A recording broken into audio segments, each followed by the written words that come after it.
Every hunter in the world has a rank. S-rank hunters are gods. A-rank hunters are legends. B-rank hunters are feared. C-rank hunters survive. And E-rank hunters, they barely matter. Then there is Sung Jin-Woo, E-rank. The weakest hunter alive, the man every party protects, the man every monster can kill. In a world where gates open and nightmares crawl out, hunters are humanity's only shield. They enter dungeons, they kill monsters, they close the portals before cities become graveyards. But Jin-Woo is not a shield. He is not powerful. He is not special. He is the guy everyone expects to die first. Until one ordinary raid becomes something impossible.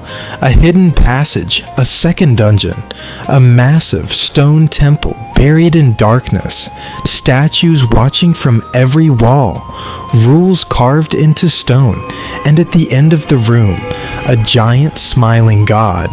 The hunters step inside, the door slams shut, and the massacre begins.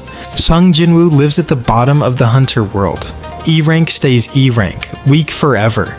He enters dungeons with cheap weapons and shaking hands because his mother lies in a hospital bed, trapped in a magical coma, because the bills never stop, because his sister still needs a future, so every raid is simple: survive, get paid, come back alive. Then one day his party finds a hidden entrance inside a weak dungeon, a double dungeon. The smart choice is to leave, but hunters are human, and humans get greedy. Inside is a temple, no treasure, no monsters, only silence, rows of stone statues along the walls. At the far end, a massive god on a throne, calm face, frozen smile, then the entrance closes. On the wall, commandments: worship the god, praise the god, prove your faith. The hunters laugh, then one of them moves. The giant statue opens its eyes. A red beam cuts through the room. The hunter is erased. No scream, no body, just death, panic, blades, blood on stone. The weakest hunter sees what the strong cannot. The rules are not decoration, they are instructions. But it is too late. Jin-Woo loses his leg. His body is crushed. The door opens for the survivors, but he cannot reach it. The others escape. He stays behind, alone, bleeding, facing the smiling god. The statues close in, and Sung Jin-Woo dies. At least, that is what should happen. In the darkness, a screen appears. Cold, mechanical, impossible. You have been selected as a player. Will you accept? He accepts, and death lets go. Jin-Woo wakes in a hospital. His wounds are healed, but reality has changed. Only he can see the system. It gives him daily quests: train, run, fight. If he fails, he is punished. If he obeys, he grows stronger. At first, it feels absurd. Push-ups, sit-ups, running. Basic exercises for a man who barely survived a divine slaughterhouse. But then Jin-Woo checks his stats. They are rising. Strength, agility, stamina, sense. Every completed quest changes him. Every fight sharpens him, and nobody knows. To the world, still E-rank. To the system, a player. To the monsters waiting in the dark, he is becoming something else entirely. He fights in secret dungeons. Wolves, goblins, knights. Creatures that once would have killed him in seconds now become training. He learns to move faster, strike harder, read danger before it strikes, and when fear comes, he does not run from it anymore. He uses it. The system pushes him towards something bigger, a sealed battlefield. Endless armored knights, no escape, no mercy. Then he faces Igris, a red knight, silent, precise, deadly, every movement perfect, every strike nearly ending the fight. Jin-Woo is pushed to the edge again, but this time the edge does not break him, it sharpens him. He adapts, he counters, he wins, and when the system finally chooses his class, it gives him the power that changes everything. Shadow extraction.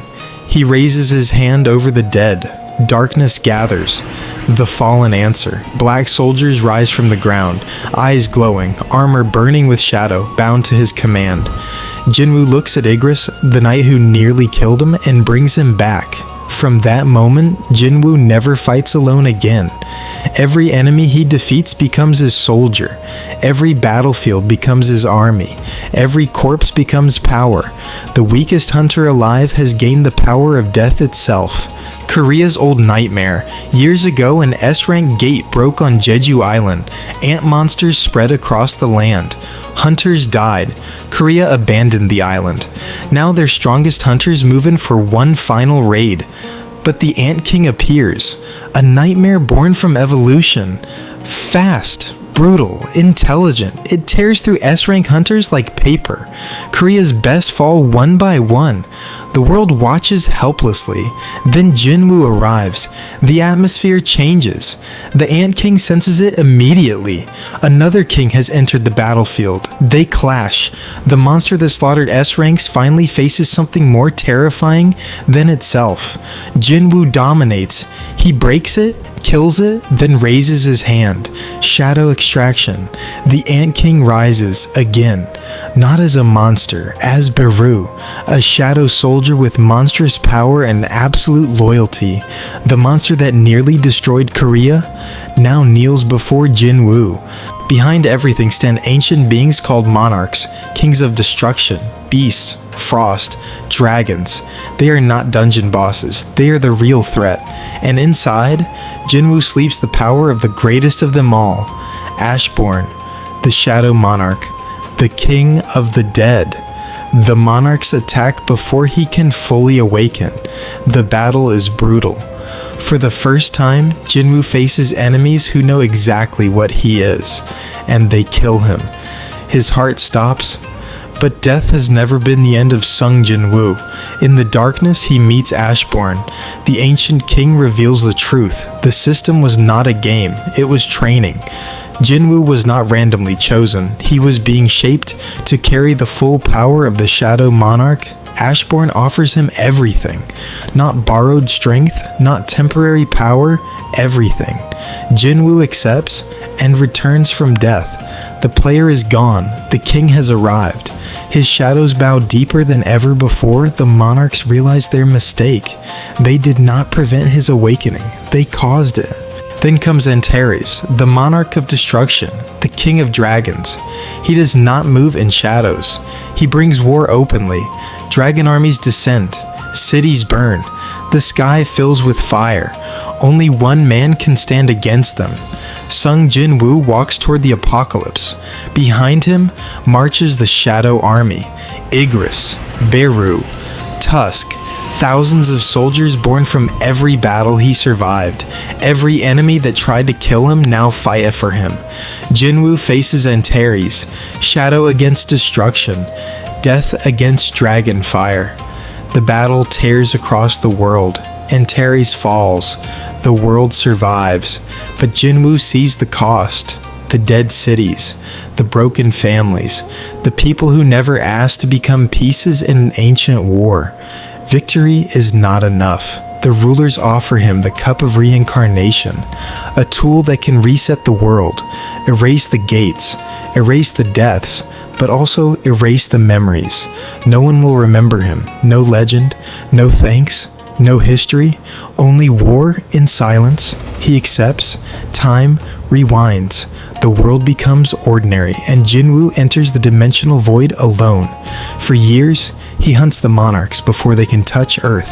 Not days, not months, years of war with no witnesses, no records, no grave if he falls. The weakest hunter alive becomes the unseen shield of humanity, and humanity never knows. That is his greatest sacrifice, not death, being forgotten. That was the story of Sung Jin-Woo, from the weakest hunter alive to the king who saved the world in silence. But the next story is different, because the next hero does not start with power, he starts with knowledge. One man read a novel about the end of the world. He read it 1,000 times. He knew every death, every disaster, every monster. And then one day, he woke up inside the story. Next on Reborn Recap, Omniscient Reader. Subscribe now, because if you knew how the world ended, would you save it or would you rewrite the story?